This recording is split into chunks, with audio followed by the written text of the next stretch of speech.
Hi family, welcome back my channel. நாங்கள் summer ஹாலிடேஸ்க்கு எங்கள் அவா வீட்டுக்கு வந்திருக்கோம். எங்கே தெரியுமா? காஞ்சிபுரம். இங்கே வரதராஜ கோயிலில் திருவிழா நடக்குது. அவர் பார்க்கறதுக்கு நாங்கள் ஃபேமிலியாக போயிருந்தோம். காலையில் 3 மணிக்கெல்லாம் பெருமாள் கோயிலேருந்து கிளம்பிட்டாரு. நெக்ஸ்ட் நாங்கள் தேர் பார்க்க போனோம். இதுதான் நான் ஃபர்ஸ்ட் டைம் தேர் பார்க்குறேன். தேர் ரொம்ப பெருசாகவும் அழகாகவும் இருந்துச்சு. தேருக்குள்ளே இருந்த பெருமாளை கும்பிட்டுட்டு நாங்கள் வீட்டுக்கு போயிட்டோம். ஈவினிங் 6:30 மாதிரி தேரடியில் பொம்மை கடை போட்டிருந்தாங்க. அதுக்கு நான் அண்ணா அத்தை மாமாவும் போயிருந்தோம். எனக்கு பிடிச்ச மாதிரி பொம்மை எல்லாம் வாங்கினேன். அது என்ன பொம்மைன்னு நான் உங்களுக்கு கடைசியாக காமிக்கிறேன். சடனாக வானத்தில் கலராக வெடி வெடிச்சுது.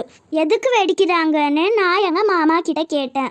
அதுக்கு எங்கள் மாமா காலையில் வந்த பெருமாள் திருப்பியும் கோயிலுக்கு கூட்டிகிட்டு போகிறாங்கன்னு எங்கள் மாமா சொன்னாங்க. இப்போ நான் என்ன பொம்மை வாங்கினேன்னு காமிக்கட்டுமா? ஃபஸ்ட்டு இந்த ஸ்பின்னர் வாங்கினேன். நெக்ஸ்ட் இந்த பில்லியட்ஸ் எப்படி விளையாடுன்னு பார்த்தீங்களா? அடுத்து இந்த பிபி வாங்கினேன். செம்ம சவுண்டு. நானே எங்கள் அண்ணா மம்மி டாடி இருக்கிற மாதிரி இந்த கீ செயின் வாங்கினேனே. இந்த நாள் ரொம்ப ஹாப்பியாக போச்சு.